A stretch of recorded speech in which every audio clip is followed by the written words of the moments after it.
Welcome back to another Genshin Interactive video. Today we're going to be discussing some things that beginner players in Genshin Impact should not do starting out. Some of these tips might help prevent you from doing something you could possibly regret down the road, and believe me, I myself have done a few of these things and it didn't help me out in the long run. So let's get into these things you don't want to do so that your experience playing the game will have as few bumps in the road as possible. Tip number 1. Don't use primos on the standard banner. A lot of people tend to put primos on the standard banner just because they think that that's going to be good. But most of the time, you're going to want to use your primos actually on the other banner, and this is going to help a lot to make sure that you're actually getting the main characters that you want.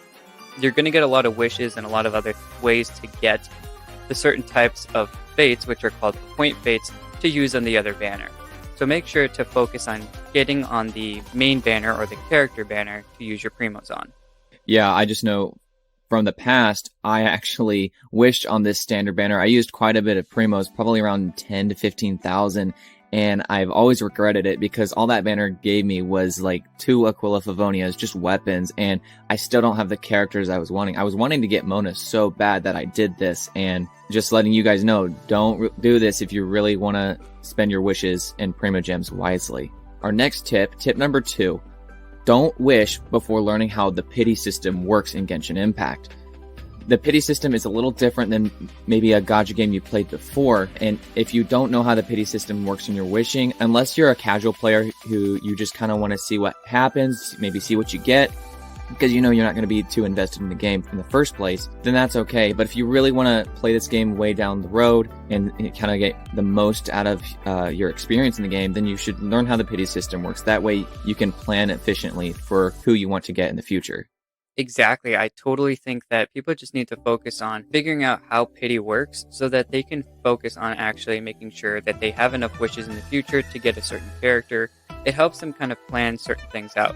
And like Riff said, if you're at the beginning of the game and you're not really trying to focus, or you're not maybe thinking about playing the game for very long, then go ahead and pull, and you don't have to, egregiously learn how to everything works in the game. But it does help a lot of the people that are going to be focusing on getting characters and focusing on getting them if they want them. Tip number 3. Don't forget your supports and off-fielders. This could be a difference in any fight at this point. A lot of people are looking at the main DPS of a team because that's where most of your damage comes from. And they're totally right. But a lot of damage can come from the other 3 characters that you use. Even switching out a healer that is maybe focused on only healing and switching them out for someone like Bennett can actually do a lot for you, considering Bennett gives a lot of other buffs. And he actually does a lot of damage as well. So focusing on making sure you make sure your supports and off-healers do a lot of damage as well can make sure your overall team does even more damage. For example, catching became a lot more powerful with Dendro, so obviously she is a DPS. She can do, nice numbers by herself, but really throwing in characters like Nahida or even Kale for you maybe more free-to-play or newer players that might have her, that's going to really ramp up catching's power, and that's just a good example of how you should be using your supports and off-fielders with a DPS.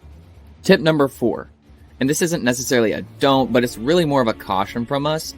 You should watch how much you spend on this game. Just kind of figure out beforehand if you're going to be free to play, maybe a little bit of a low spender or just a high spender in general. I know a lot of people that just have gotten into the game, and it's really cool to figure out a gacha game and find something that has a lot of good RPG elements and story elements alongside of a gacha game. And this is a very good game to do that. And a lot of people that haven't spent money on gacha games, this game is the game that they've decided to put money into. And that's perfectly fine if you wish to do so. But figuring out if you're going to be free to play and keeping yourself to it, or a low spender, keeping yourself to it, or if you're just going to a high spender, it is what it is. It kind of ties into, making sure you learn how pity works so that you can focus on making sure you can get the certain characters that you want and figuring out how your team is going to look for the future. Our next tip is going to be tip number 5. Don't grind artifacts until you can do the artifact domain on the highest level for the 5 stars. Resin is very important at this point. You're going to be focusing on using it on ley lines and Mora ley lines and hero wit ley lines, as well as mainly using it for bosses, though, to make sure that you can get materials to level them up, even for talent stuff. A lot of people at this point maybe are even looking at artifacts and thinking that they can get them, but if you can't do the last stage of every artifact domain consistently well, then it's probably best not to do it because you're going to be wasting your resin on the lower ones where these ones are giving you constant 5 stars, which are going to be the best for your characters. Yeah, agreed. When I was a little early game, I was still, AR 40, and at that time I thought I was like high enough, yeah, I can do all these harder domains and like get the best gear and kind of what I'm going after. But I kind of realized looking back, I wasn't really at that point yet. I would say maybe when you hit AR 45 or get even higher than that, like to AR 50, even up to AR 55, that's when you can really focus on the end game grind of maxing your artifacts, because everything before that, if you worry about talents and stuff like that, those are permanent upgrades. So those just are so much more important than RNG factor things like artifacts, especially early game. Tip number 6, don't be secluded in your world. If someone wants to join your world, you see that little prompt at the top, just go ahead and let them in, say, hey, what's up? How can I help you? And also go to people's worlds. People are always willing to help. The Genshin community is so nice and so helpful, and it's just so much fun to play with other people. It's a whole nother experience of the game that is a lot of fun. I totally agree. Being a player that's been here since day one, I've seen a lot of people that have joined my world. And considering other games that are very focused on, people come to your world, grabbing stuff and then dipping, that's perfectly fine, and that's really all it's focused on. But you'll see a lot of people that want to focus on actually giving their help, and they'll even want to join your world and just ask you if you want their help, because they love sitting on the game and they love helping other people. And there's so many people that have accounts that do this constantly, that are on higher ARs and could even help you with bosses that you're maybe struggling with, or even artifact domains that we were talking about earlier. Tip number 7, don't focus on the meta if you don't want to. A lot of people want to focus on, what is the best thing right now? Oh, is Hyper Bloom better? Is Burgeon better? Is just straight Bloom with Nilou better? And only looking at damage and what kind of that focuses on. And if that's what you really want to do, that is perfectly fine. There are plenty of characters that you can look at with Raiden, Kazuha, Nahida, Zhongli, with Ganyu. There are so many different combinations that are perfect for each other that you can look up, and a lot of guides that can help you. These are the most cracked characters. But if you're just looking to play the game and get the characters you want, using your primos to get characters, and people may tell you that's not the best character to go for, or even in our to pull or not to pull videos where we say this maybe is not the best character to get, it's perfectly fine if you still want to pull for them. Because at the end of the day, it's just a video game and we're just all playing. And there are even things that can work. If you just build them really strong and you put them together, they are going to give out some pretty good results. Yeah, I agree. I don't think any one person should feel tied down to having to pull a certain character because they know it helps this other character. Like a good example of that is like Yelan for Hu Tao. While that is like a very good idea, and Yelan's really just S tier in general, even aside from comparing her and using her with Hu Tao, you still don't have to feel pressured to do that. There's other Hydro appliers in the game you could use, and yeah, people may be like, why aren't you using Yelan? But obviously just play the game how you want to.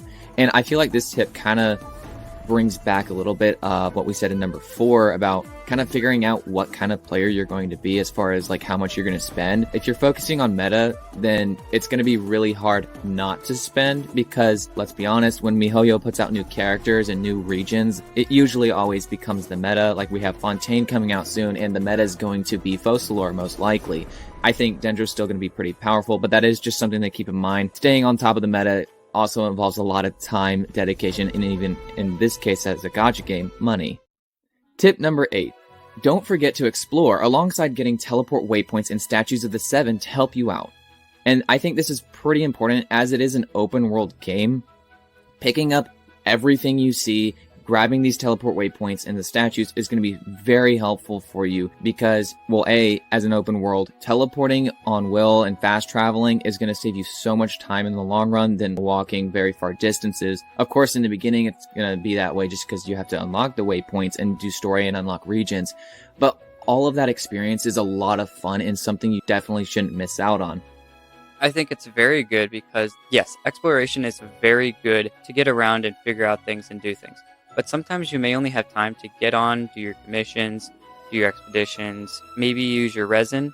And when you're going out and using your resin and trying to run all over the world to try to get to and fro, and you only have 20 to 30 minutes to get on the game, just because you have had a heavy day, or maybe you don't want to be on the game for very long, teleport waypoints are going to help you out tremendously. This has helped just in general, going out and fighting certain boss enemies if you have the extra time, to make sure that you can grab materials for the future, because certain characters use a lot of the same things, Hilichurl masks and the different things that can drop from certain mages, the Abyss mages in the world. All of these things kind of compile together, and instead of you having to do that later, if you do little bits throughout a very long period of time, it'll help you in the long run. Tip number 9. Don't just pull the trigger on any character if you are looking to do a lot of damage and be satisfied with killing things quick. Maybe even a tie-in back to looking at meta. Well, this character is now the new meta, I have to get them. Think about a lot of what you're going to be doing when you're looking at a character. Make sure that the character is going to be a good fit for you and for your account, and make sure that you can correctly use them, as well as even if you've been grinding for them beforehand to get ready for them, or as you're going to be taking time to focus on them right now just as you got them, to make sure you're giving them the correct attention to get them to a high level and use them consistently and well. Yeah, this is actually something I'm not very good at, and Vixen can attest to this. I have in the past, and not just, more than one time, I've snapped on a character and I end up wishing and I get them, and it's all really exciting, but at the same time, while I didn't screw myself over in some of these instances, I could have very well screwed myself over for future planning on what characters I wanted. The first character I actually snapped on was Nahida, and yeah, that was not a bad decision in my opinion. I do not regret snapping on Nahida. I was originally going to skip her, but as most everyone knows by now, Nahida is a pretty broken character, so of course I don't regret it. But it could have gone very bad, and I could have ended up not getting her, and then also not getting the character I wanted after that. So if you are going to do something like that, just kind of keep in mind the risk there. I think it's best to just kind of expect the worst case scenario. That way you're not going to be sorely disappointed. Moving on, tip number 10.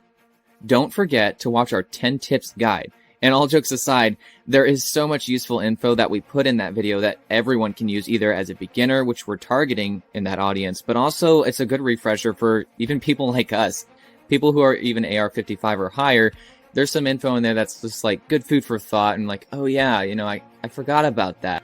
We are kind of joking around with the idea of go watch our video or whatever, but that video does encompass so many more things. This video could have been 40 to 50 tips long. The past previous video that we're talking about in this tip could also have been 40 to 50 tips long.